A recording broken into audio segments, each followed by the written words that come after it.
साथ हैं इस जीत में शामिल हो सकते हैं, उनमें जश्न शुरू हो गया है, लड्डू बंटने शुरू हो गए।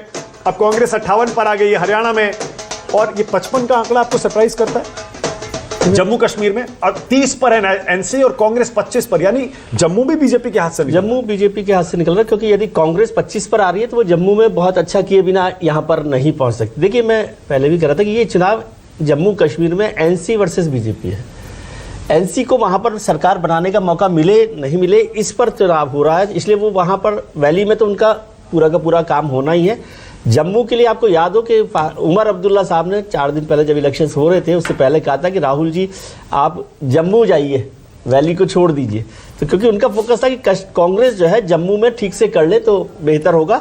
और ये बीजेपी के लिए बहुत मतलब बड़े सिरदर्द की बात होगी कि अगर जम्मू में भी वो बहुत अच्छे से जम्मू हार गए, जम्मू कश्मीर चुनाव हार गए, हरियाणा हार गए,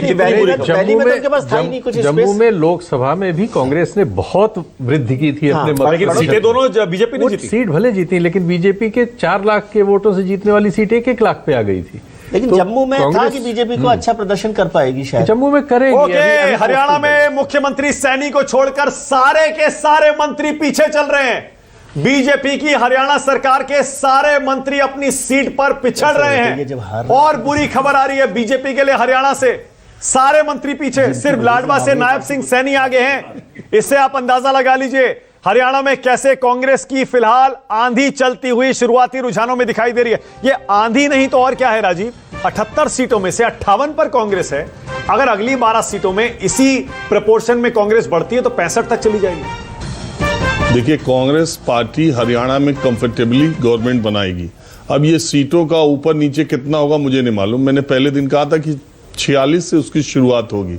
अब वो 50 जाए, 52 जाए, 60 जाए, 62 जाए, 65 जाए, ये तो नहीं, 65 बहुत बड़ी जीत होगी।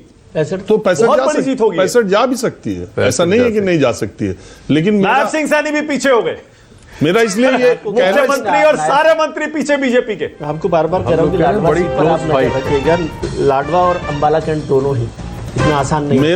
मैं ये आपसे बार बार कह रहा हूं, जब तीसरी शक्ति वहां है ही नहीं और आमने सामने की टक्कर है, और 10 साल का शासन भारतीय जनता पार्टी का है, और उनके मुख्यमंत्रियों की ऐसी कोई अपील नहीं है। एकमात्र बीजेपी के पास उम्मीद नरेंद्र मोदी, उनका चेहरा, उनका जो कुछ भी है, सिर्फ उसी के बदौलत लड़े। वहां के मैं आपको बताऊं, भारतीय जनता पार्टी के जो कैंडिडेट्स हैं, जो पहले सिटिंग विधायक भी थे, या दूसरे कई कैंडिडेट्स दूसरी पार्टियों से जो 6 महीने के भीतर आए, उनको टिकट मिले। भारतीय जनता पार्टी का जो कुछ जीत है पिछले 2 बार की, वो सब नरेंद्र मोदी की वजह से थी। तो इस बार वो फैक्टर भी नहीं चला। एक और इंटरेस्टिंग चीज जरा देखिए, हरियाणा के चुनाव में हर कोई कह रहा था बहुत सारे बागी इस बार बड़े मजबूती से चुनाव लड़ रहे हैं, कुछ बीजेपी के बागी हैं, कुछ कांग्रेस के बागी हैं, लेकिन ऐसा लग रहा है यहां बागियों तो बागी सारे फुस हो गए।